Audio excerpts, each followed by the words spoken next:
Okay,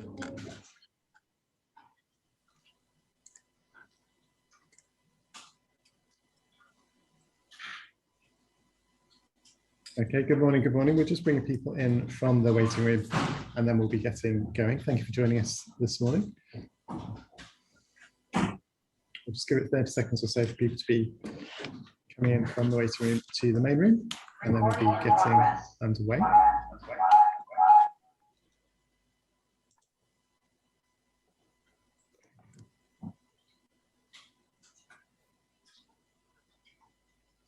Okay, bear with us 2 seconds.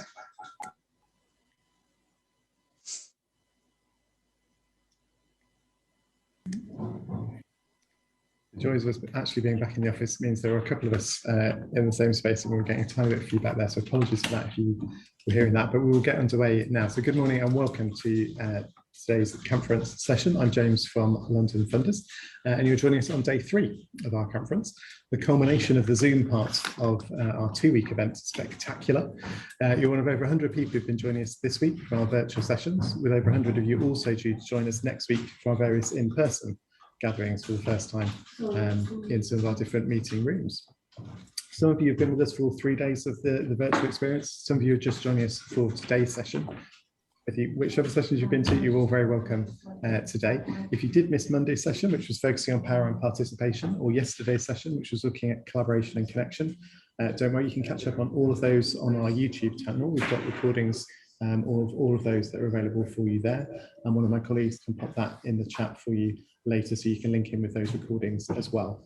We're also recording today's session, so that'll be online later as well. So if you've got colleagues who'd be interested in today's discussion, do feel free to share that link with them as well. So it's great to have so many of you join us on Zoom today. I know after 18 months of staring at screens, it takes quite something to get you to happily sign up to come along to even more virtual sessions. And I think it speaks to the quality of the panelists we're going to be hearing from today, that you've given up your mornings to be part of the conference today. So you're funders from across different sectors. You're from the public, you're the private, the philanthropic sectors. And together you're part of our network of nearly 180 member organisations, giving out over £500 million a year across London's communities. And we know that you want to do it well, which is why you're here. And we hope that over the next 90 minutes, we can help talk through some of the issues that you need to explore as you think about how to do that well for the future. We're really excited as well that we're going to see so many of you next week at our real life network meetings. You'll be hearing more about some of those sessions in a teaser clip that's coming up later on in this morning's session. But thank you for being with us today. Thank you for being open to listening, to learning and leading together through the challenges and opportunities that we're going to face in the future. It's great to be in your company. It's great to have such a fantastic panel with us today as well to explore those issues. Before we get into the conversation with the panel, I'll just let you know a few bits about how today is going to work so that you can get the most from today. You're obviously, as you've probably seen from the screen and you'll know by now, joining us in webinar format, which means you can see all of us, but sadly we can't see you and you can't see each other, which means that we're encouraging you to use the chat function at the bottom of your screens. If you do have anything that you want to share with colleagues, if you just want to say hello, if you want to agree or disagree passionately with any of our panel, that's the space where we encourage you to have any conversation. We'll also be trying to share in there some of the resources or links with people through that chat box as well. Because it can be a little bit difficult to keep an eye on everything that's going on in the chat box. If you've got a question for our panel, there's another icon just to the left of that, the Q&A box, and we'd ask you to put the questions in there. So if you've got something you want to ask us, we've got a few questions to get going, but if there's something you want to ask our panel, pop it in the Q&A box. If you want to click on that box, you'll also see that as people's questions come in, you can give them the thumbs up. So if there's a question in there that you would particularly like to make sure goes to the panel, do just help vote on it. And that just makes sure it gets to the top of the list. So we have the time to answer that one in particular. If you're on Twitter, if you're on social media, we'd encourage you to share your thoughts and your reflections on the discussion as we get going. There's a lot of people who can't be with us today, and wider networks that want to share some of these themes and some of these ideas with. So there's a hashtag Camference21 that we'd encourage you to use on Twitter. That's Camference, as in camera.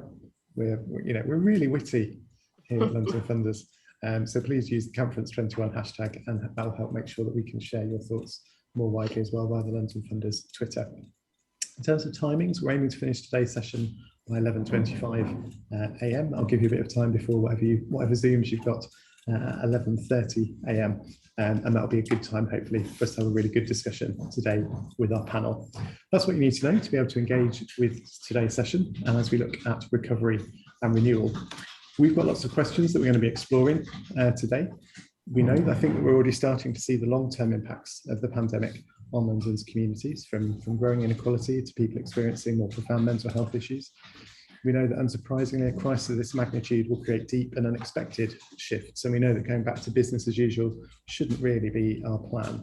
So we're keen to explore what role can London funders play in creating a fair recovery.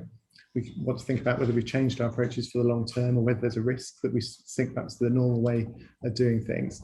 And through this session, we're going to try and take that opportunity to take stock of where we are on that road to recovery. I'm joined on screen by a brilliant panel. We've got Vanda, who's the Executive Director of the Equality Trust. I think this might be one of your last public speaking engagements in that role, Vanda, so particularly pleased you're joining us today, and also a trustee of Esme Fairbairn Foundation as well. We've got Rob, who's the Director of Strategic Projects at Centre for London, who's doing some fantastic work looking at the future of our city, and it's great to have you with us as well, Rob. And Louise, who's from the Co-op Foundation, Head of Funding and Partnerships, who's led work that's really critical to the issues we're talking about today. So we're really grateful to you as well, Louise, for joining us this morning. I'm going to be getting the conversation going with some opening questions, but please do remember to put your own questions in the Q&A box at the bottom, and we'll be coming to those later in the session. So I'm going to start by just asking our panel to... Sorry, James, I was just going to say, I'm going to keep myself on mute. Someone's just helpfully started soaring right next to me. No worries. We will maybe give them a moment to soar up through whatever it is they're soaring, Rob. And apologies for that. We will come to you last for this particular question. And so, Vanda and Louise, I'll come to one of you first as we move around to Rob post-soaring. And maybe just to start by challenging the premise of some of our discussions and asking for your views on whether there is a real risk that we go back to the old normal, whether that's for funders or more widely as the pandemic ends, or if you think some of the shifts we've seen are so fundamental that we're already on course for a different future, and what your thoughts are about how we move from where we are to where we're going, and whether there is that risk inherent in the ways that we work. Vanda, can I maybe come to you first, and then Louise, and then we'll come to you, Rob. Yeah, well, I think the pandemic has been a real eye-opener for funders and for grantees. You know, speaking from both sides, as a small organisation, we've had an absolutely fantastic response from our funders and far more engagement with them. We felt we've been able to go to them, and we have co-created more with them, because we've had to negotiate differences. We've said we're going to do one thing in a grant, and then circumstances have changed. And so I think it's brought grantees closer to funders and enabled them to have conversations. It's gone from a process of, we're going to put in an application with all the bells and whistles, we might have one interview, and then we've got the money, and then we're delivering. So I think that's been a really, really positive step. I think also funders have really valued getting to know their grantees more and being able to sort of say, well, we can link you with someone else, or, you know, we know someone else is doing something that might well add on to your project. So I think that's the first step. But I do think there has been a coming shift, which has again been sort of turbocharged by the pandemic, which is the age-old argument of looking short-term and long-term, and the age-old argument of delivery versus advocacy, in a sense, because we all know that those at the front line need to be need to have their services now, and need to be supported. But if we don't do the advocacy work at the other end, we're just going to continue with the situations we have. And I think this has, you know, when we first went into the pandemic, I was very worried for the future of the Equality Trust, because quite rightfully, so much money was going to frontline delivery, and absolutely agree with that. But then all of a sudden, there was this understanding that this is about inequality. This is about the structural issues. This is not just about a certain group of people being poor because, you know, they're feckless or whatever other awful theories are out there. So I think, I really think from what I've seen from the funders that I work with, some of whom are in this conference, there has been a desire to do that, but this has really sort of turbocharged that, and it's allowed funders to be able to go to their boards and say, look, this is actually really working. Because I think a lot of funders really wanted to do that anyway. I think a lot of funders look at organisations, see the great work they're doing, and they don't want to make them go through 65 different hoops and 14 different application stages. You know, they want to say, yes, but as a board, you're also looking at the risk of giving money to organisations. So I think this has really, really pushed the case. Thanks, Sandra. I think we've really seeing that challenge of balancing the short term and the long term, and also seeing how they play through, you know, how you often inform the long term by what you're doing in the short term, in terms of some of those advocacy asks coming from the experiences and the lived experiences of people going through a challenge, and recognizing where that opportunity to make a more systemic intervention is really positive. And I think that thinking is really important. So thank you for highlighting that as well. Louise, from your perspective, is there that risk that we go back to the old normal? Are there things that we ought to be holding on to? Sure. I mean, I think from our point of view, I think like a lot of other funders, we paused a huge amount of what we would consider to be the kind of normal day-to-day activity during 2020, along with a lot of the projects that we support. And that was good from the point of view of, you know, obviously unprecedented situation. But I think perhaps a lot of other funders will feel that this resonates, that having that opportunity to step back and take a look at what you do is something that often is quite a luxury to have, because the pace of work is often quite kind of driven, and you don't have that kind of time to sort of reflect on how you can improve. So for us, I guess the risk really is around restarting the activity that is your normal, that runs alongside the kind of quality of relationships being front and center and needing to continue to be front and center, but doing that concurrent to restarting activity, a whole host of projects where their start dates have changed and are kind of moving to so for example, we work with a lot of schools, so organisations who've been going into schools have been prevented from doing that during, I guess, the first half of 2020. So September's the first opportunity. So a lot of projects kind of chunk together in terms of the work that they're delivering. And for us, I suppose, you know, that there are challenges around the new normal and the old normal. We've benefited from the point of view of, and James, you and I were just touching on this a little bit before we started the session, that for us at the Co-op Foundation, we have recruited a whole host of new colleagues to join us who are now remotely based. We didn't have that opportunity before. We were based in Manchester, and now we're able to kind of tap into talent and try to think, obviously, you know, we're talking about this from the point of view of equity as well. So to have a more diverse workforce, but also think about, you know, some of those kind of power structures. So for us, and particularly around how we fund as well, we're really interested in around the kind of root causes of inequality, and also the burdens that places on those people who have the least power, who are experiencing the most inequality, and where that power sits, as far as we're concerned, is around the decision-making structures.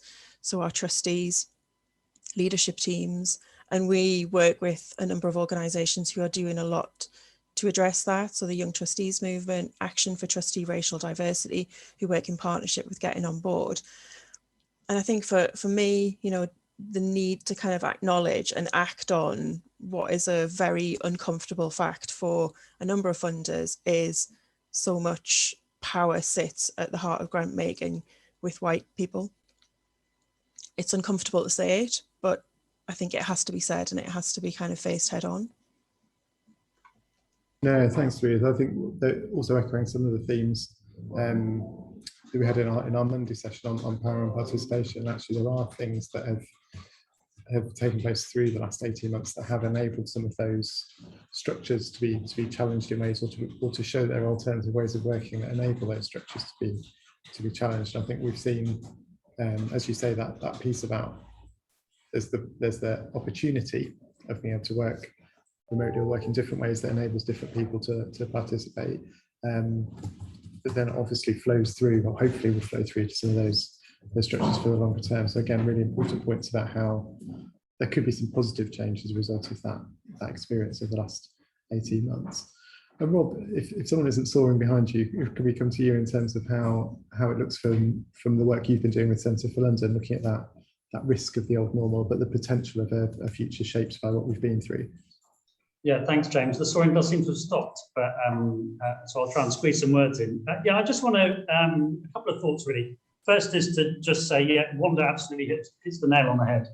You know, this tension between short-term criticality and long-term, you know, tackling the structural big stuff is absolutely everywhere at the moment. And sort of zooming out away from the kind of funding space, but looking at London as a whole, You know, nothing exemplifies this more than what's going on transport.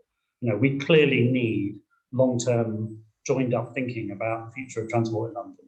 Yet every time you try and push that conversation at the moment, rightly, everyone says, but what about the TfL funding crisis? You know, there is a absolutely critical short-term problem that needs solving. Now, the answer, obviously, with all these things is to try and deal with the critical issues, but have the long-term thinking blended in somewhere. So you take the best of both. Just on the, going back to the sort of not going back to the old normal, I mean, maybe just as a bit of a challenge, one of the things reflected from the polling we've done in our London Futures work was actually how insecure and unsafe Londoners have been feeling. And that's just been really exacerbated by the pandemic. So actually quite a lot of people, if you made them the offer on the street, do you want to go back to the old normal? They'd go, yes, please, because they've been feeling so insecure from the things we've had to go through the last 18 months or so. So there's a bit of a challenge to just getting back to where we were, and ideally, maybe reflecting the point I made before, taking the extra understanding we've had through this phase to tackle some of the more deep-seated challenges as well. No, thank you. Actually, I guess there's a follow-up there, and it might have come through your research, Rob, or it might just be a question actually to put back to the whole panel. But what are some of the good things that were happening before the crisis that we don't want to lose? Because there can be here's this shiny new thing, and we ought to be heading towards it. But as you say, there were some things that we might want to hang on to from the past, or the ways that we were working before. Has that been coming through the futures work, Rob, or some of your wider thinking? I mean, the obvious one to me is the sort of momentum and real head of steam that had been built around tackling the climate emergency. Huge strides were made in 2019 on the back of protest, really. And politicians were paying attention and making changes and making new commitments. And a lot of that wind was taken out of the sails because of the pandemic. Rightly so, really, in a way, because of the short-term criticality. There's never been a more important or more long-term issue than climate change, and that makes action on it very difficult. No, thanks, Rob. Good point. Thunder, your thoughts? Yeah, it's highly awful to start a sentence with the phrase "the pandemic has been good for," but I'm going to do it anyway. And this reflects back on Louise's point that what the pandemic has brought into sharp relief is this connection with inequality. When we started the pandemic, the fact that a lot of Black and Asian people in poor communities were dying was put down to genetics, which quite frankly, most of us found highly insulting. When they looked at the pandemic, they obviously found that this was related to deprivation, it was related to housing, it was related to all of those things that are related to income inequality. So to echo Louise's point, all of these things structurally and on the ground are connected. And I think my one hope for anything that comes out of this pandemic is that people stop working in a siloed way. We know that in countries with high levels of inequality, we also have poorer educational outcomes. We have higher levels of poor mental and physical health, drug addiction, imprisonment, violent crime, all of this. We all know this, and yet we continue to foster a sector that almost prides itself on working in silos, even within the same sectors. So we have many different charities working on the same issues, duplicating effort, because we're all working in a slightly different way, or there are lots of historical reasons for this. But if we can see one good thing coming out of this, it's that understanding that all of these things are linked up. And when we understand that, we can then tackle those structural issues. And I'm really delighted to say, one of my, I guess, a legacy in leaving the Equality Trust is that we are now the chair of the Structural Inequalities Alliance, which is bringing together a range of different organisations, from us to the CBI to UCL, Pro Bono Economics, a range of different organisations, and we're talking to a lot of different people who want to join up. But we have to have that fundamental alliance to come together and say, yes, we can work on mental health or we can work on youth crime, but actually we need to understand that underpinning all of this is inequality. And that doesn't mean just talking about poverty. It means about also talking about the top, because we haven't solved poverty. For all of the stats and the data and the understanding of poverty, it's getting worse. So if we don't really tackle those roots, then we're just doomed to carry on in this cycle. Absolutely. I think really both of you, they're highlighting really important issues to remember that were there before and that we need to bring through the conversations that we're having now. Louise, I might come to you with the next question, but do add into that anything, reflections in terms of what we want to hold on to. But I think we've seen these sort of moments of crisis before, where people recognise there's a moment of crisis. I think we also have feedback from communities that there are crises all the time. It's just they don't always necessarily get media attention, or they don't affect enough people to be seen in that way by some.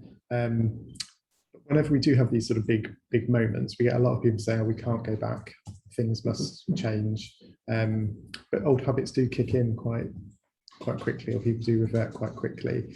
Are there things that you think we should be doing to make sure that some of the positive change sticks for the future? Louise, your thoughts?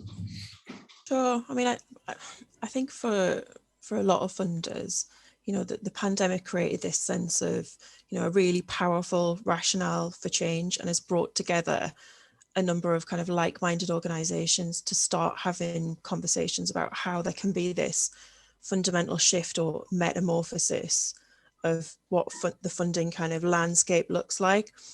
And I think one really strong and powerful kind of cohort that have led the charge is around the work that IVAR have pulled together on the flexible funder commitment. So having funders working together in a much more kind of open and trusting way in terms of, if we talk about that kind of power dynamic, trying to break some of that down, trying to work with organisations in a much more responsive and flexible way. And I think there's always going to be that kind of balance of how you respond when there is a crisis versus how you kind of respond in a kind of normal time. And there is always, hopefully, certainly from our point of view, space to do a bit of both. So we just made a grant to the refugee, oh God, I'm having a mental block, in terms of trying to think about kind of emergency funding and what we can do based on the Afghan crisis. And, this comes from the position of starting to talk differently about how we fund, thinking about unrestricted funding, and how we can support organisations in a way that is about contributing and is not about that attribution of funding and being able to say, these are the outcomes that we've bought. But I do think that requires a real fundamental shift in the relationships that we have with boards of trustees, the extent to which that trust exists, and that they're on board with that way of funding, because I appreciate that not every funder is in a space where they're able to work in that way. But certainly what we're seeing in the relationships that we're developing with some organisations, Refugee Action, sorry. But we're seeing, we have these really positive, encouraging, passionate conversations with organisations when you start from that position of saying, we want to help, and we are not going to be dictating to you how that help manifests itself, how it's set out in key performance indicators or outcomes, but rather we buy into the long-term approaches that you're looking to put in place, the way that you are campaigning and trying to influence how the kind of structures support people who are refugee and asylum seekers. And we trust you to use that money in ways that are appropriate. So for me, that is the fundamental difference. Would that have happened if we hadn't had the pandemic? It's a bit of an impossible question to answer, but certainly, that feels like it's a really important shift for us. And we seem to be having more of the conversations with other funders in collaboration about how can we do more in this way. Yes, no, thank you, Liz. I think there's something really important there as well, isn't there, about referencing the kind of commitments that the open and trusting movement with IVAR are emphasising, that that sense that you're making a public commitment and you're holding yourself accountable to those kind of changes is a way of helping to embed that change, because that we've been working with IVA on that, because it links to the We Stand With the Sector statement that we put together at the start of the pandemic that over 400 funders signed up to. And I'd spent 20 years on the other side asking for money and had forgotten, coming in this side, just some of the background of that relationship actually. And we had groups writing into us saying how surprised they were to see a message like that, or how they didn't necessarily naturally think that funders were on their side. And that was quite a surprise to us, that it took a public commitment to say, actually, we do want the same things. You know, we want positive change for our communities. We want to achieve some good things here, and we can only do that with you. Money can't work on its own. It's got to work through people and action together. And I think some of those public commitments enabled some of those conversations to happen. And as you say, funders signing up to things now and saying, yes, we are committing to being open and trusting. We are committing to working in these ways, and here's how we're doing it. Shows that it is a slightly more trusting relationship that we've got between people. And I think having that absolutely baked into your strategy is crucial as well. So, you know, you're talking about it publicly. It forms part of the conversations that you have with those organizations who you're potentially funding, those who you're collaborating with, any stakeholders and wider networks that you're part of, and helping to kind of influence, I suppose, the wider kind of ecosystem of funding. And to me, that makes the real kind of difference in sharing ambitions. I suppose the challenge comes for us, as will be the case, I'm sure, particularly with foundations, where often you're entering into match funding relationships with other organisations who are sharing funds with you in order to deliver programmes. Generally speaking, that's how it works. And there are times when I think difficult conversations will have to be had, and we've been in that space over the last few weeks, working with government, where actually you can talk about, you know, what the sector has been through for the last 18 months and how, you know, cognizant of that we need to be in terms of how we work with organisations, how we set up funding programmes. And often you need to be able to walk away if actually those conversations don't take you down a shared path and you feel that decisions are being made that would be to the detriment of the sector, or certainly from our point of view, that it feels almost kind of adding an additional burden when so many other organisations, such as the kind of flexible funder cohort, are trying to do things differently in a much more positive and supportive and I suppose a partnership approach. No, thanks, Louise. Funder, can I maybe get reflections from you on that same point, that idea that we're trying to move on from a crisis and there were some good things? How do we make sure we hang on, you know, we keep going on a positive journey towards positive change? What should we be doing? Well, I think it is, you know, it is really based on those relationships, isn't it? It's about knowing the organisations and their commitment and the way that they work and seeing their impact. You know, it is also about having impact as well. And really, you know, one thing I would say just on reflection, because I've spoken to all of our funders over the last couple of weeks as I'm leaving, and what's been amazing is, you know, the warm words and the positive words and the sort of, you know, the organisation, we think it's great, it's doing a brilliant job. Now, I would really put in a plea to, if you think that about organisations, let them know. Because from an organisational point of view, you know, there is that power dynamic where we are coming to you and saying, you know, please help us, we hope you like us, we hope you're doing a good job. And then at the end, you sort of get, yeah, that was really good, well done. So I think it is about having those conversations and shaping it together. Because I think very often, when you do that, it also eliminates that aspect of organisations trying to second guess what funders want. Because, you know, because of that power dynamic, there is a certain amount of that going on. I think in terms of whether this would have happened without the pandemic, I think if we look at the US tends to fund on longer term.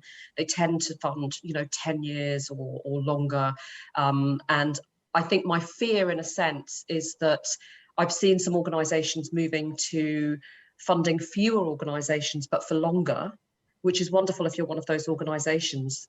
But what we do see a lot of, and I think this has really improved, and this is something that I'd really like to keep about what's happened, is support for those smaller organisations. So it isn't always the organisations that have the people who can spend ages producing wonderful prose, fantastic impact and analysis, who've got whole departments to do this, you know, being successful in all of the grants, because very often it's just having that conversation with somebody. If it's a 2 or 3 person charity, supporting them to be able to do it.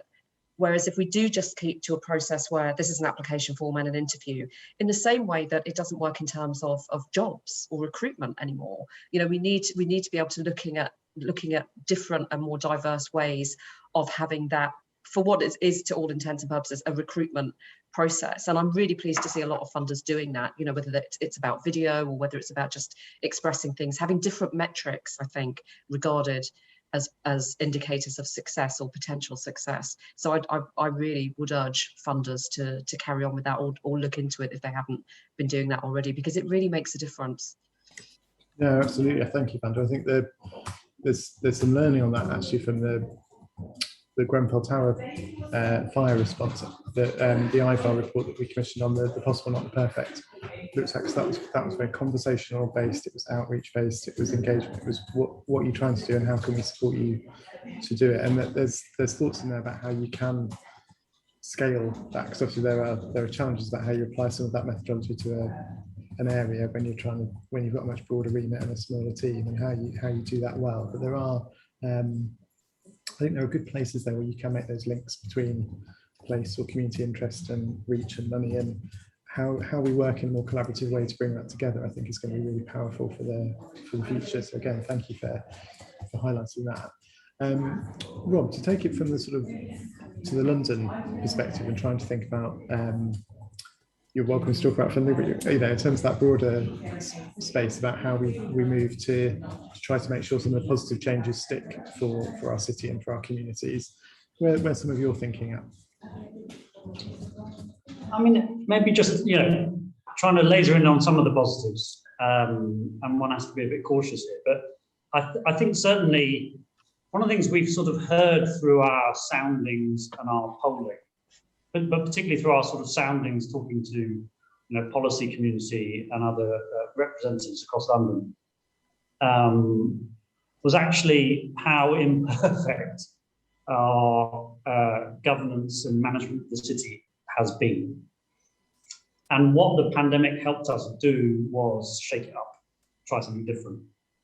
And obviously this has happened on all sorts of different scales, you know, but at the London scale, the coming together of London councils and the GLA and many others in the recovery efforts seems to have sort of broken off some of the, you know, or pushed people out of the mental corridors they were in before. You know, it allowed people to try stuff that was just didn't seem right or politically feasible before. And there is quite an appetite to build on that in some way. I think almost deliberately the GLA was built to not really have any connecting tissue with the boroughs. And in hindsight, that looks increasingly odd. So there's a lot to do there, because that should improve our overall management of the city if we can make that sort of overall steering layer plug in much better to, you know, local communities through boroughs and other means. So I think that's one of the big ones I would take away, and that's maybe analogous to lots of other experiments and risks that people did take. You know, street to street, some of which have been, you know, pretty great and will remain, and others, you know, they got it wrong, and it showed why doing things slower with more consultation might be better, you know, for many things. Yes, I think that's really helpful. I think we've seen, and as you look at things like the London Recovery Board and you think about how we're trying to come together as a city to think about what the future is, that isn't just a sort of political leadership saying here's the answer for the future of London. It's a group that brings together civil society leaders, business leaders, community leaders to say, actually, here are here are the challenges that we face. What do we think the solutions to some of those are, and how can we draw on all of our assets to bring about that positive change? I think you're right that there is that. I certainly have that hope that some of those connections that have been made through tackling a crisis together can also then be brought through to how we do recovery well, how we tackle some of the systemic issues we face as a city well, because I think we certainly find it when we bring funders together from across sectors in London, there's people's problems and people's lives and the way the city works doesn't sit within, it's not a public sector issue, it's not a civil society issue, it's not a business issue. We don't live in neat little boxes and we don't interact by bringing those boxes together in particularly structured ways. It's actually when it all comes together, that's when you solve the issues, or when you maximise your opportunities. I think we've seen it a lot more through the crisis response. If we can keep those connections, if we can keep talking to each other in those more equal ways, I think that's got to be positive for the future. So I share that optimism of there's something good that can come out of that. I'm going to, if I may, if the panel don't mind, just take one of the questions from the Q&A box. And I'm going to put this more to Wanda and Louise, if that's okay with this one, because it's, I think, just building on that conversation a little bit in terms of how funders took risks in the pandemic. This is a question from Kevin at Cloudsley. So funders took risks in the pandemic, and that wasn't a risk that was then sort of abused by grantees, or where there were problems that that emerged as a result of those risks being taken. So the question is asking, how can we sort of gather the evidence about what's happened to reassure and challenge, in some cases, funding boards to keep taking the risks that they have done over the last 18 months. And maybe Louise, if I come to you first, and then Wanda, as you are on the boards, maybe just taking it from your point of view next. Sure. I mean, just to start by saying that we haven't experienced any issues in terms of I suppose the shift in how we work with organisations and the flexibility that we've offered, which has been fantastic, and I think has reinforced that it was the right thing to do. In terms of evidence, I suppose the most obvious way to do that is through our evaluations, and in terms of how we currently have evaluations set up, a number of those have had to kind of pivot and become developmental evaluations and focus on the kind of situation in the here and now rather than what they were set up to achieve. So there's an element of having a developmental approach to evaluations allows you that flex to change focus and shift to adapt to whatever the particular challenges that you're facing, and listen to your group of partners so that they can then feed into that. And I suppose the other side of it is that what we have found in terms of gathering that evidence is that one of the evaluations that we've recently run has shared some findings around really needing to invest more time and energy, both in setting up evaluations at the right time, so before anybody starts to deliver their project, and also thinking about how do you really invest in ensuring that organisations have the time, the capacity, the skills to fully and meaningfully participate, and allow them the space to kind of learn about storytelling, particularly, as we were talking about, smaller grassroots organisations that are maybe entirely volunteer led or who have a very small workforce. Actually, they are the voices that we really want to hear and that we want to support. So we need to invest more time and energy in making sure that those are the stories that are told, and that costs money for those organisations to do it. So I think for me, that is the fundamental point, is the investment in supporting organisations to be able to provide us with the evidence that will help to tell the story. So in the context of the evaluation I was talking about, which was for the Building Connections Fund, that was around, for the Co-op Foundation's perspective, youth loneliness. So very much kind of telling those stories and working with organisations, but whatever the context is, and loneliness is perhaps one of the most important kind of challenges that people have greater empathy for coming out of a global pandemic, hopefully on the way out of a global pandemic, that people have had that kind of taste, if they hadn't previously, of what kind of isolation can feel like. So I'm not sure that I've entirely answered the question, but hopefully no, I think that gets useful. that's helpful, because I think that is the there's often the point about how can we almost as people who work in the sector influence boards or influence other people, but there's a point there that actually that influence and that learning comes from the people who are doing the work and are actually living this and implementing it. And if there is a way of making sure that's reflected in the process that we have in terms of the investment in that learning, that evaluation that then comes back, you're feeding that cycle that just starts to make that risk management an easier process. And Funda, maybe if I can come to you, because obviously you might have experience with that from the Equality Trust, as you were saying, they're talking to particular funders, but also from being on a board yourself about attitudes to risk and how some of that learning of the last 18 months can maybe just make us take a slightly better approach to that for the future. Yeah, and I think, you know, it's ironic in a sense, isn't it, that we're talking about we want to build up that long-term relationship, and we want to support organisations to know what they're doing and give more unrestricted and not be tied to programs and KPIs. At the same time, you know, we do have to think about risk in terms of being of boards of foundations and of where the money's going. I think one way to look at risk as well is what happens if we don't do this? You know, what happens if this charity doesn't carry out this work, or if this organisation isn't able to do that? You know, what will happen in terms of society and those communities as well? So I think one of the I mean, coming back to evaluation, you know, what we're saying on the one hand, we want to support charities to do what they need to do and get on with it. On the other hand, we're saying, but we want evaluation and risk management and all of these things, because that is the way things have always been done. And I think it takes a real change in mindset to say, okay, which foundations are doing, you know, this is what we trust you on, and it is about trust. And I think there is, you know, very often as a trustee, you are looking at an application, you haven't done the work that the grant managers have done. You don't know the organisations in the way that the grant managers do. And so you have to really sort of interrogate in order to feel confident that, you know, you are making the right decisions as a funder. And I think that is quite difficult. And again, it's the way things are set up. But I would say as well, one of the key things, especially in terms of small charities, and let's remember that the vast majority of charities are very small, as Louise said, you know, small workforce or volunteer led. One of the things that really, you know, stops and prevents charities from doing a lot of the good work they could are the simple back end issues.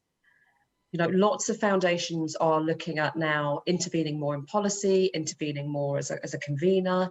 But at a really basic level, if somebody could set up a back end where charities could just dip into for their payroll or their, you know, a whole range of different things, which sounds really small, but a lot of charities are really hidebound by the fact that, you know, they can't afford a press officer or a couple of hours a week of someone to do that for them, or, you know, they're having to change office and it's going to take all of their resource and capability to do that. So there's really small things sometimes that can stop, because for a small charity, it's disproportionately larger than for a large charity who's probably got an estates manager or someone like that. So some of these sorts of things, I think, would really release charities to do, and the people running them to do the things that they're really good at.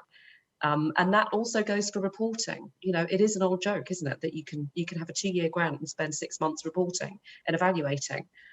You know, none of us want that. We want to be doing the things that we're good at and the things that make us a difference. And I think this is, you know, this is part of the positive change. Organisations are realising that. But it does take that mindset change as well at board level. And I think it is part of this, you know, it's one of the good things and the bad things of our sector, in the relationship between the board and the CEO and the charity, and how connected that really is. And I think that's a really vital part that often we don't discuss. Yeah, absolutely. So many points in there, Sandra. I'll do our best to pick a couple out. I think there's some, and absolutely that echoes some of the experience we've had over the last 18 months with the London Community Response collaboration on actually, if 67 funders can get together and agree 5 common monitoring questions they're going to ask, why can't we do that kind of thing normally? And again, there's some learning reports that I'm sure one of my colleagues sat just the other side of this screen will pop in the chat, which we can share that's on some of that. But it's also, the points about the infrastructure that supports this, the support of civil society, the kind of organisations and groups, be that on some of the practical back end stuff that you're talking about, or even the coming together to identify opportunities for collaboration. The importance of that infrastructure is really key. And again, there's some learning that I think we can bring to the fore through some of the work like the Cornerstone Fund that City Bridge Trust and some of our other funds in London are working on, that is looking at infrastructure and how you can do that differently, how you can best support the sector, building on some of the work from the way ahead work that we did in London. So I think there's lots of that where you see the potential. If we can connect some of these ideas and we can build that system more effectively as a result of bringing that learning together and learning from that learning rather than just each report sitting separately, I think that's really important. And also there's that fairly fundamental point about why do we always talk about risk? And I know why we always talk about risk, but I think I was at the Governance Awards just before the pandemic, and there was the risk management award or whatever. I've forgotten what the title of it is, but I will remember that it's Clothworkers and NPC who we have to thank for working with Prospectus on those awards. But the person presenting the award highlighted that one of the things that really stood out was that rather than a risk register, this charity focused on an opportunity register. To your point of what's the risk of us not doing this, we try and take the risk out of all these situations, but in doing so, we miss the opportunity to bring about some more fundamental change and to actually tackle the issue, because we've ended up with quite a vanilla solution that's taken all of the potentially challenging aspects out, but they were maybe the bits that would have been the game changer or would have brought about that. So I think this is a whole other session which we won't go into now, because managing risk registers is not my speciality, but definitely some themes there that we can explore. I want to move, if I can, onto equity and justice, if I can, because again, that's another theme that's been really central, I think, to a lot of the work we've all done over the last 18 months in particular. I think there's been a much broader awareness, I think, of the importance of tackling issues of equity and justice, both through the pandemic and as Fundra, as you said, the sort of disproportionate impact on some communities that raised awareness of some of the structural challenges that were there, but also through the Black Lives Matter movement, increased awareness of structural racism, some of the problems we have actually as a society trying to tackle equity and justice issues. And as we look ahead to recovery and renewal, I think we're really keen to make sure that equity and justice remain the kind of themes that we talk about.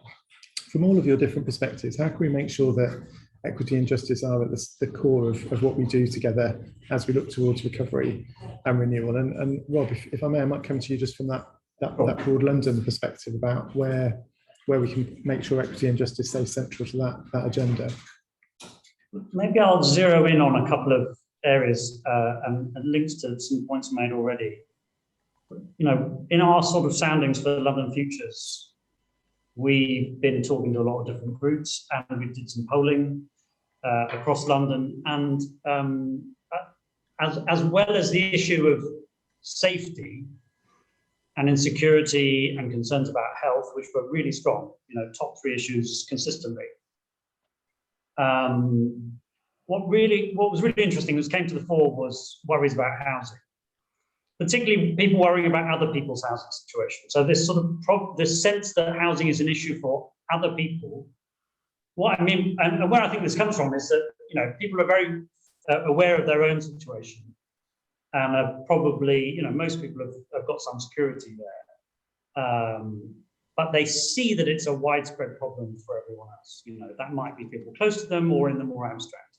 So I would say focusing on housing, in a way, was the big surprise issue over the last year for us. It came very strongly from Londoners that we need to think about housing. And we need to think about how we make the housing settlement in London work better for people at the sort of bottom end. It's not working at the moment. In fact, it seems to be sort of ticking in the wrong direction. Fewer and fewer people are owning more and more of the housing, and conditions are not improving. And for many, they're getting worse, and it's far too fragile. So how do we deal with that? So there's one very practical area. And the second one I'd say is around incomes. Interestingly, this doesn't bubble up as an issue quite as much, but there's a pretty good case to be made for London being in a very too many people being in a very precarious situation around income, and we can do stuff about this. We can highlight better the inequities of the current benefit system and how they play out in London. London basically has a penalty in the current system. And we can be ambitious around things like a London minimum wage. We've done work on this in the past. We can put the heat under that one again. And in the longer run, we should be thinking about more solid solutions around minimum income guarantees and the like, so that people really get a much sort of fair deal when they live here. I think the biggest thing, and this is, to sort of finish, is bringing this all together into something which challenges the current narrative that London's a winner and London's success drags everyone else in the UK down, and we've got to level up and push away from London and almost sort of de-invest from London. Just look at what's happening at TfL. We need to challenge that strongly, because the most vulnerable in London will be the losers there.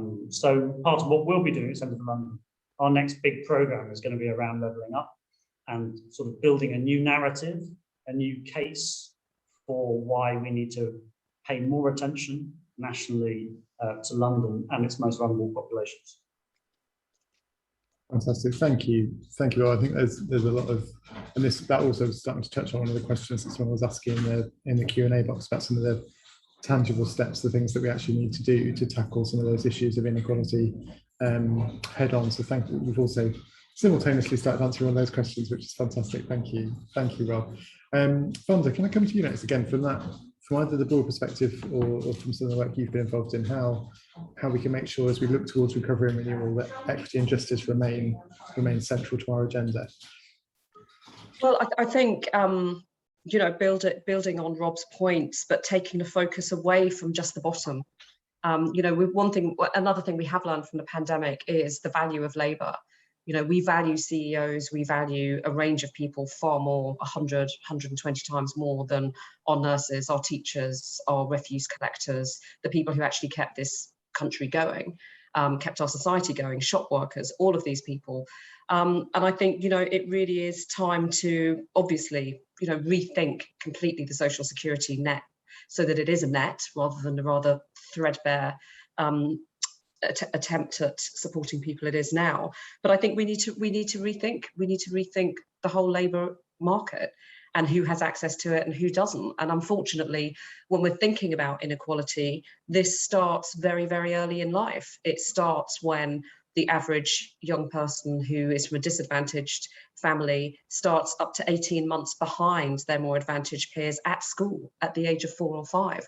So this is a complex issue that can be tackled at various levels in terms of wages. And we would, urge the, as I was on the London Recovery Board, urge the mayoral administration to look into adopting the socio-economic duty, as Scotland has, as Wales has, and many local councils have across the UK.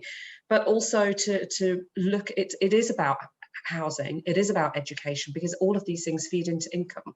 So, I bore myself even by constantly saying, inequality, income inequality is at the root of this. And if we don't tackle all of these things together, we won't tackle any of them. It's the precarious nature of people's lives. So, being on a 0 hours contract and not knowing if you're going to get any work this week or next week or the week after puts you in a precarious situation with your housing, puts you in a precarious situation with your health. Stops your children from going to school because they've got one set of uniform and it's on the dryer because, you're waiting for it to dry, so they can't go into school. All of these things are intertwined, and unless we do look at them together, we're just not gonna solve this problem, I'm afraid. Can I just build on that, James? Timothy Garton-Ash, the writer, has got a brilliant phrase. He calls for post-pandemic a redistribution of esteem, which I think is really important and a great way of thinking about it, but it's not enough, because it's got to be coupled with sort of harder-edged, changes in the conditions of people's lives around precarity, income, housing, and I'd add safety as well.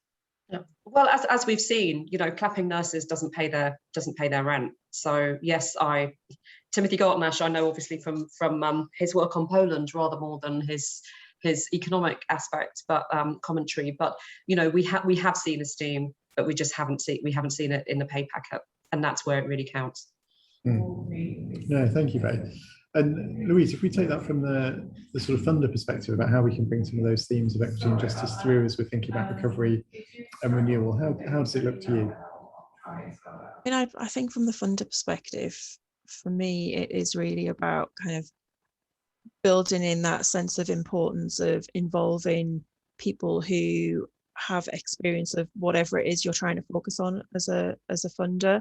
So the kind of first-hand lived experience aspect, without placing a burden on individuals, to involve them from the very first conversations about a fund, to how do people access, how do we need to think differently in order to break down any barriers that exist to people accessing funding.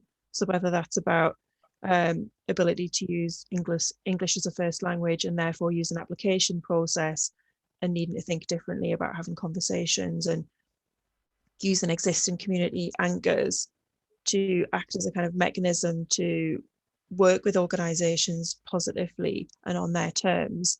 There are, I suppose, lots of different barriers that we can look at this through. And I guess the frustration that we have often is that, and this is less about the Co-op Foundation, more about the kind of bigger picture, and from my own experience of working on a board of trustees as well, is that there is that desire to say, tell us through data where we have cold spots or types of organisations that we're not funding, or groups of people or communities that are not able to access funding. And it's, it is not about data, it's about starting from scratch almost, and beginning from, what are the building blocks of actually helping people to access funding? How do we ensure that we follow that right the way through whatever a life cycle for decision making is, through to boards of trustees, and ensuring that there is that kind of support for, pulling in risk, where we've just been talking about risk, and looking through an entirely different lens in order to change opportunities for underrepresented communities in access funding. So yeah, it's such a set of complex levers and pulleys to fundamentally change things, but I do feel that there is a sense of momentum that is building in terms of funders feeling that there is absolutely more that they can do, and that they should be much more deliberate. I suppose the danger that we have is that so many funders have been in this kind of neutral position of saying, this is what we want to do, we want to make our funding more accessible, we want to put kind of equity and fairness front and center in what we do. But actually, in order to achieve that, you have to think it through, you have to be very deliberate and bake it into your strategy, as we kind of talked about earlier on, and set out those principles publicly and hold yourself to account in what you're going to deliver, which doesn't mean that it has to be delivering the world from the outset, but be quite deliberate about what those steps are and begin, even if you don't achieve everything that you might want to, or that it's a long journey. But I think just moving into that kind of active position from one of neutrality is a really important step. Absolutely, thank you. I think again, that active action has been really important over the last 18 months from a funder perspective. And again, one of my colleagues will probably post in the chat, we've got the learning report on the equity and justice approach taken by funders over the last 18 months that we can share. But I think some of these conversations are ones that, as you say, there's so many issues there and so many things that we can unpick. We have got an equity network group that we're launching next week as part of the rooms, part of the Zooms and rooms theme of conference, where we're going to bring funders together to start talking about actually how can we start tackling these issues together, what can we do practically to bring about some of these changes. So thank you for highlighting some of those, because I think there's some real food for thought there ahead of those conversations next week as well. So those are important themes to us, they're important themes to you. And there's some things that I think have enabled us to recognise that there's a crisis, or recognise that there's a moment of change that we need to focus on. And we've seen that, I think, through the London Community Response Funder Collaboration. For 6 to 7 funders to get together and give out 7.5 million quid in a year is a phenomenal result, and a huge thanks to everyone who was part of that. And I think when we were talking to people, I think, and trying to work out why did it work, what brought people together, what what enabled that action to be taken, it was because there was a common understanding of what was going on. There was a common vision for what we were trying to do, and people had a common sense that we needed to work quickly. We needed to do things to get money to people who were most in need as soon as possible. And I guess a question to put to you guys is about whether you think it's possible to maintain that same sense of urgency when there isn't such a large-scale crisis. How can we keep momentum up as a sector, or as a city, or as a civil society? How can we keep going when there isn't such an immediate, when we head into recovery and renewal, there isn't such an obvious sort of beast to tackle? You know, we all knew that COVID was a bad thing, and we had to do things, and it was causing these issues, and therefore we needed to act together to tackle them. We've talked a bit through the conversation about, you know, there are structural issues, there's poverty, there's things that are bad issues that we have not managed to address historically. How do we build a sense of urgency without that? How do we build a sense of common vision or common understanding or common purpose across the city, across the funder network, across communities? Rob, can I maybe take it with you with the city point of view first, and then move through to Louise from funders and Funder for that broad and funder perspective as well? Thanks, James. Yeah, sorry, I'm going to be really shameless here and say, well, you know, support work that Centre for London does, trying to research and really understand the big issues and come up with solutions. So one of the big pieces of work that you've heard about before, James, and I think 1 to 2, our London Futures work, we'll be publishing our second big report in the next couple of months. That, you know, aims to set a new long-term vision for the city, absorbing and tackling and considering all of the issues that we've talked about already, and then some. So I think the kind of thinking and coordination piece, the kind of vision and strategy piece, is really important and underfunded in the main. So, you know, I make a plea for doing that. It's not enough, but it can make a big difference and help sort of steer, you know, turn the super tanker, as it were. By giving us a focus and by giving us a sense of what that common vision could be. Yes, thank you. Thanks, Rob. Louise, can I come to you from that sort of sense of how, whether as funders or as a group of organisations you're working with, we can build that sense of urgency and common vision?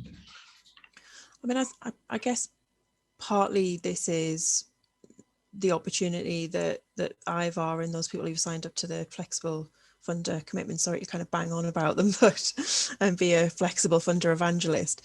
But I do think partly it is that sense of being part of something that is bigger than just what your organisation is delivering. Yes, we've had this emergency crisis situation, however you want to define it, but there will always be other emergencies, other crises that you need to have that kind of network to tap into other like-minded collaborators.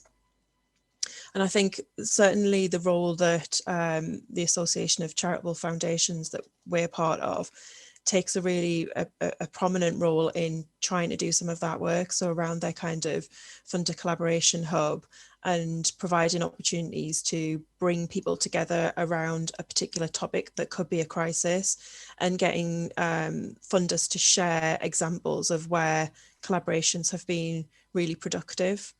And so it's a tricky one in terms of the momentum that we have seen.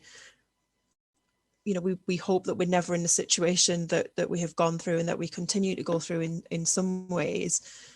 But that sense of we've created structures and we've created opportunities and we've created, I suppose, a set of expectations now from the sector around what they can expect from us. And I think it would be unlikely that we would go back to how things were before. How do you force that? How do you build that momentum? I guess through maintaining focus and keeping it as a high priority to continue those collaborations and continue those conversations, and ensuring that that is part and parcel of the priorities of not necessarily the what of what's delivered funding wise, because obviously as funders we all have different priorities, but certainly in terms of the how. And I think the how is the really crucial part here. No, I think that's a really interesting, really important point, actually. Often we can get hung up on what a common vision is. Is there a common problem we should be tackling? But actually a lot of it is it's not necessarily the problem or the purpose, it's the process, isn't it? And if we can get behind in terms of being more trusting, being more flexible, being more open, whatever the issue is, we're in a better place to tackle it. I think we're really proud to have helped fund the work that IVAR's been doing on the flexible funder commitments, because I think they've done a really good job on it. B, because it's a really good movement of people, but C, I think because we've seen what an impact it had through the pandemic after the restand with the sector statement, and if we can keep that going, and if the common vision is about how we work as much as what we do with the money, that's a really important win that we need to hold on to. So you are welcome to be a flexible funder evangelist, or we like Louise, because we are as well.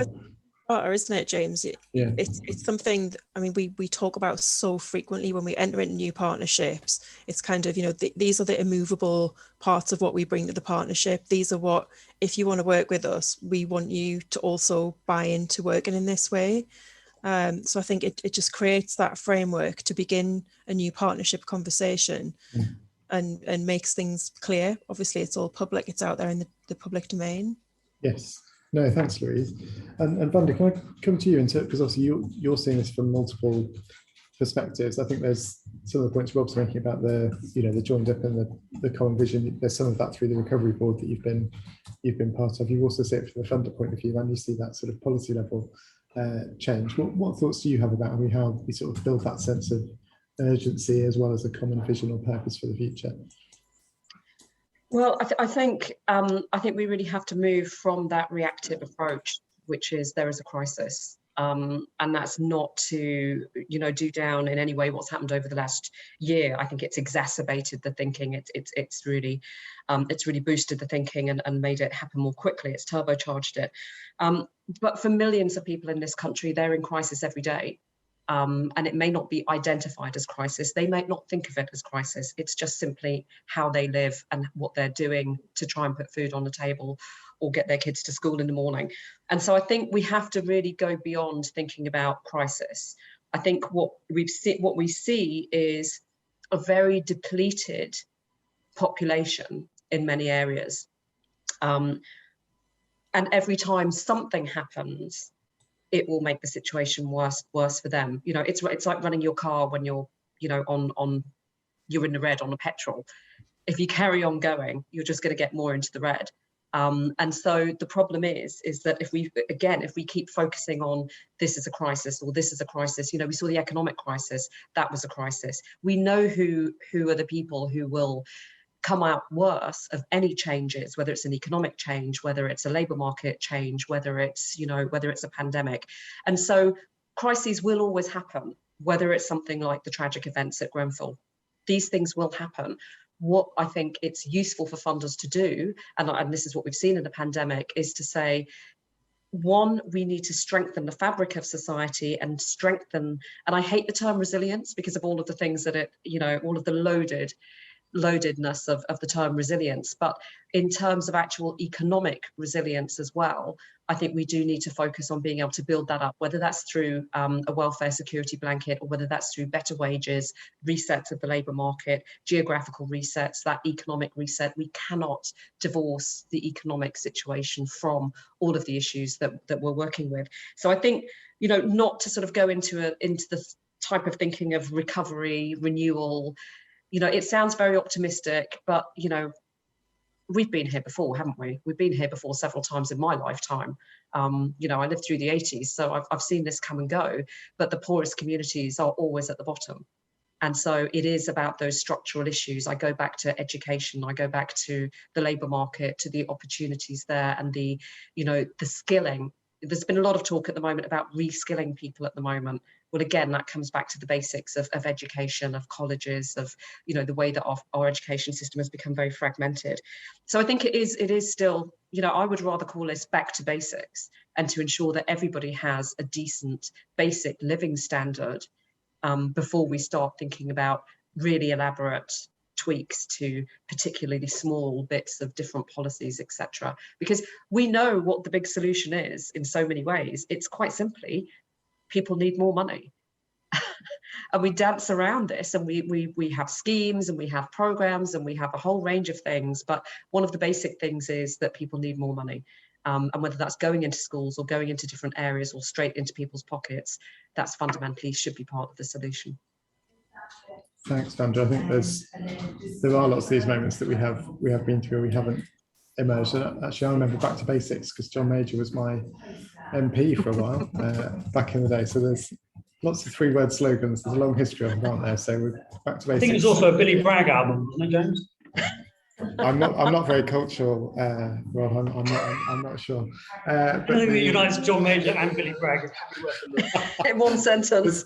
There's not many panels. You heard it here first, London Funders members. There's not many panels where you can bring those two political greats together in one sentence. But yeah, as we build back better, we need to go back to basics. I think but there's some good themes in there, Andrew, in terms of the importance of some of the fundamentals actually that we have to get right through this response. And I'm going to lead that in a minute into a question to round off with you all about the how we combine the short-term needs of where we are now in a crisis with moving to the long term. But just before we go there, I'm going to put one of the questions from the Q&A box to you, if I may, Louise, just with that flexible funder evangelist point out, because it's been upvoted a few times. And it's about the balance and approach to measuring and understanding impact in relation to unrestricted funding. So as we move towards, if that is one of the themes that we're looking towards as we go through recovery and renewal, how we look towards a more open and trusting approach to using money, how do we also build in some of that accountability, that understanding of impacts? The person asking the question, Layla, is from the GLA, so is also thinking about it from a public money point of view. But if I just put that one to you on the sort of practicalities of funding before we then go to that big question about the future. I mean, coming from a National Lottery Community Fund background, I was there for 20 years. I completely understand the kind of public money aspect to this and how challenging it is to, I suppose, be able to report effectively on what has this money achieved.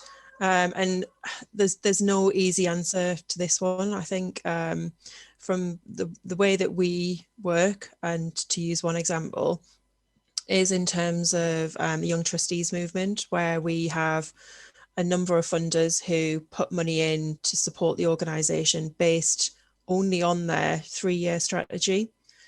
And the reporting mechanisms that they provide to us as a group is the one and only report that they produce.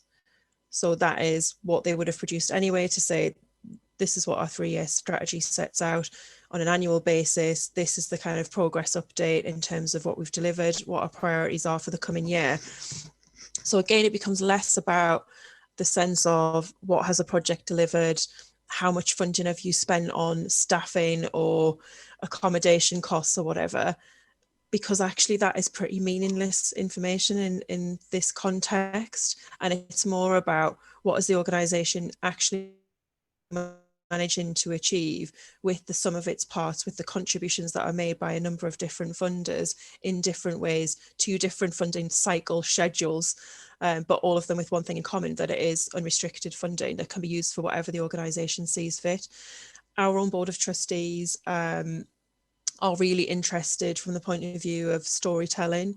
So the updates that they want are, they have access to that report if they would like to see it, but generally speaking, they like a verbal update, they like to see a case study, they like to see us sharing things through our social channels that relate to the organisations that we're working with. So I suppose it's that public element of what an organisation is delivering and the visibility that they have, particularly when it's around something like a campaign to do more in a particular area that has a degree of visibility and is almost kind of self-policing in the nature of what it does. It doesn't need us to act in a way that is kind of looking at the checks and balances in terms of what's being delivered. But I appreciate that in a public sector context, that is perhaps more challenging, mainly because of the nature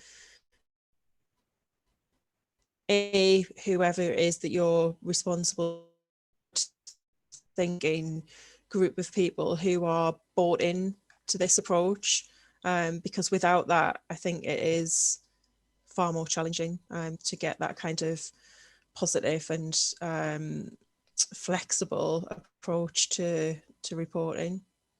No, thank you. I think there's really good points in there actually about how we can build on possible that lane. I think one of my colleagues popped in the chat a report also from IVAR. I feel like we're doing a lot of plugs for IVAR today, but they did a report on core funding and actually some of the monitoring and evaluation there. And I know there are, for Layla, in terms of looking at some other resources, there's also the Flexible Funders website itself has examples from funds about how they're applying some of those principles that again might give some ideas and thoughts. And I think we're looking here about whether we can maybe bring together a network group that looks at some of these process issues as well as the thematic issues that we do as funders. So again, Louise, thank you, plenty of food for thought as we look ahead to those groups. I think just one final point that I would make as well is that I think there is a danger for us as a reasonably small funder with a group of partners that we have funded in the past who are, if you like, most obvious in terms of those organisations who, when their current funding comes to an end, we would move into an unrestricted funding relationship with. So we are really conscious of that not becoming a kind of a self-perpetuating closed shop approach, because actually, you know, we're not really facing the risks, looking down the barrel of the gun at what the risks are, if we're only funding organisations that we've already funded for 2 or 3 years before through another funding stream, and who we know we have a positive working relationship with and who deliver and are able to give us impact information. I think when you move into uncharted territory and you work with much smaller grassroots organisations, volunteer-led organisations, as we've talked about, the context in which you are funding and the view of risk changes fundamentally. So my experience working for Co-op Foundation is not yet through that lens, but it's a lens that we want to take our funding to. Brilliant. Thank you very much, Louise. Lots of food for thought for our funders, and we're going to try and end with one big question and then give you all, I don't know, about a minute to tell us your key thoughts. But this is partly because this is drawing together some of the themes that you've already been talking to us about already, and it's about the balancing the need for immediate action with also looking towards the long term and how we do that well. Because it does feel like we're at a bit of a difficult moment at the moment. So I think some people feel like we are moving towards this post-COVID world. Many people are clearly still struggling with the impact of the pandemic in all sorts of ways. And then we're also navigating the news agenda with announcements of Plan A, B, C, etc., and what might be coming, and are we really through the crisis? So I guess the question to you all to round us off as we look towards recovery and renewal is, how can we as funders, how can we as civil society groups, how can we as a city think about balancing that need to respond to some of the immediate and changing needs that we're facing, but also be making some good long-term plans for the future as well. Can I maybe go Rob, Louise, Vanta in terms of responding to that one? Thanks, James. I mean, I'm going to lean to the second half. Clearly, there's been a shift towards, urgent, critical frontline services in recent times. Most of the things we've been talking about, though, the substance of what we all care about, real change is going to come by affecting national policy in the main, given our current devolution settlement. So we need to develop great ideas that land somewhere in Whitehall in Westminster at some point. So my plea would be, to funders, is be courageous to shift your strategy to support organisations that can do that. I'm obviously not just talking about Centre for London. There are lots and lots of others that play in that space too. This is where real change is going to happen in the long run. Thank you, Rob. Louise? I think from my point of view, thinking about, how we wield, the influence that we have. So looking not through a lens of, the power dynamic that exists between kind of the organisations we fund and us as funders, but more through, what is the positive influence that we can make? And if that is through where we do have restricted grant agreements, that we're able to put it within those areas that we think will be beneficial longer term for the whole ecosystem, for the whole third sector or whatever organisations we are able to fund.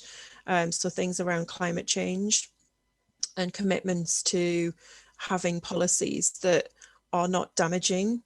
Things like requiring organisations to work in collaboration. I think there is always going to be that challenge, as we've talked about, of there isn't sufficient funding for all of the organisations to continue to exist. So how do we encourage more collaboration so that the sum of the parts is greater? And I suppose, you know, in terms of that influencing piece, taking greater responsibility for measurement of impact, difficult though that will be in an unrestricted environment, and to use the learning that we have, share it widely, and try to influence policymakers using the data that we do have. Thank you, Louise. And Vante, your thoughts? Yeah, I think my plea would be that, which may sound ironic coming from me, that reports very, very rarely change policy.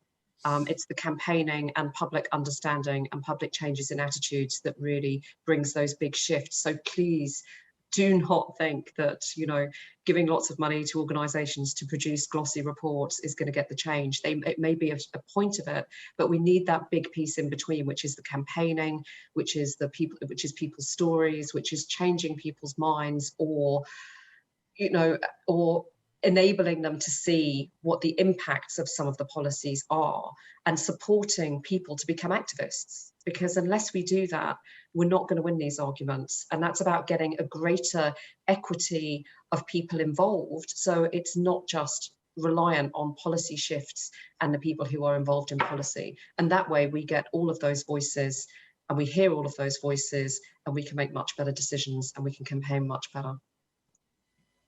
Brilliant.